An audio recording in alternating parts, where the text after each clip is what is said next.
નમસ્કાર, જય શ્રી કૃષ્ણ. આજે બહુ સરસ વિડીયો લઈને આવી છું. આ મારા વિડીયોને પણ જરૂરથી લાઈક અને શેર કરજો.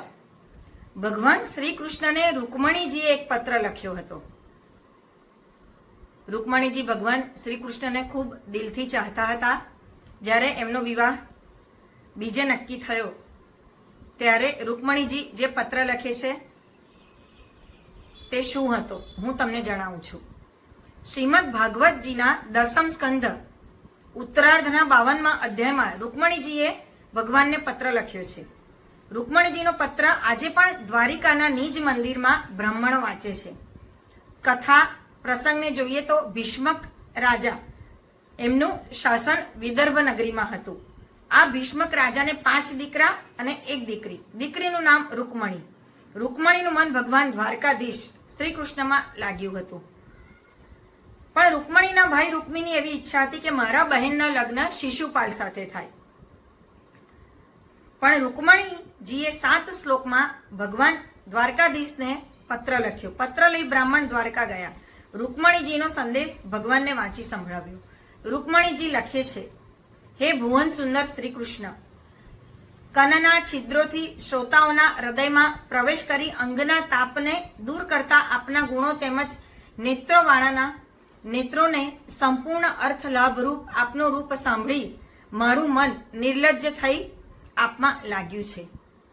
હે મુકુંદ, હે પુરુષ શ્રેષ્ઠ, કુળશીલ રૂપ વિદ્યા વય ધન તથા પ્રભાવથી કેવળ પોતાના જ જેવા નિરુત્તમ અને મનુષ્ય લોકના મનને આનંદ આપનારા આપને કુળવાન મોટા ગુણવાળી અને ધીરજવાળી કઈ કન્યા વિવાહ વખતે પતિ તરીકે ન સ્વીકારે? માટે હે પ્રભુ, આપને જ મેં મારા પતિ સ્વીકાર કર્યા છે અને મારો આત્મા મેં આપને સોંપ્યો છે, તો આપ મને આપની પત્ની બનાવો. પણ હે કમળ નયન, શિયાળ જેમ સિંહના ભાગને અડી શકે નહીં એમ શિશુપાલ અહીં ઉતાવળો આવી આપ વીર પુરુષના ભાગરૂપ મને ન અડકે.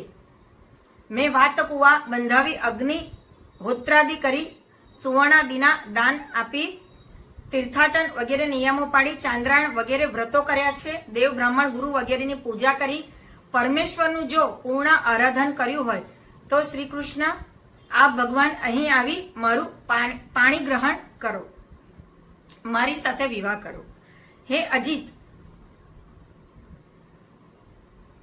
હવે આવતીકાલે થનારા વિવાહમાં આપ સેનાપતિઓથી વીંટળાઈ વિદર્ભ દેશમાં પધારજો અને શિશુપાલ તથા જરાસંઘના સૈન્યનો પરાજય કરી બળથી પરાક્રમરૂપ મૂલ્યવાળી મને આપ રાક્ષસ વિધિથી પરણજો. કદાચ આપ કહો કે અંતઃપુરની વચ્ચે રહેનારી તને તારા સગા સંબંધીઓનો નાશ કર્યા સિવાય હું શી રીતે પરણી શકું?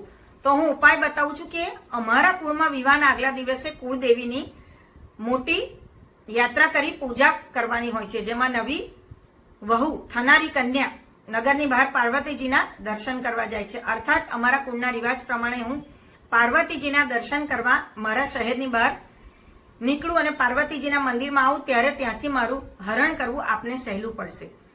આપ જુઓ કે રૂકમણીજી જાતે પ્રભુ શ્રી કૃષ્ણને એમનું હરણ કરવાની સૂચના આપે છે અને મારા સગા સંબંધીઓને મારવાનો પ્રસંગ તમારા હાથે નહીં આવે.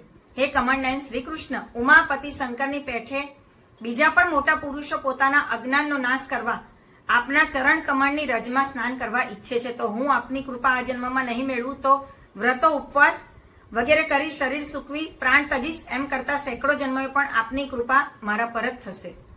રૂકમણીજીનો પત્ર શું દર્શાવે છે? એમાં એક ગુઢાર્થ એ સમજવાનો છે કે એમણે ભગવાનનું સ્વરૂપ જોયું નહોતું, એમણે ભગવાનના સ્વરૂપ વિશે સાંભળ્યું હતું. ફક્ત ભક્તિના 9 પ્રકાર છે, 9ધા ભક્તિ. એમાં શ્રવણ ભક્તિ એ મુખ્ય છે. શ્રવણ કર્યા પછી ભગવાનના દર્શનનો આનંદ ઘણો વિશેષ છે. તે ભગવાન દ્વારકાધીશની કૃપા આપ સૌ ઉપર રહે એવી જ મારી પ્રભુને પ્રાર્થના. મારો આ વિડીયો જરૂરથી તમને પસંદ આવ્યો હશે.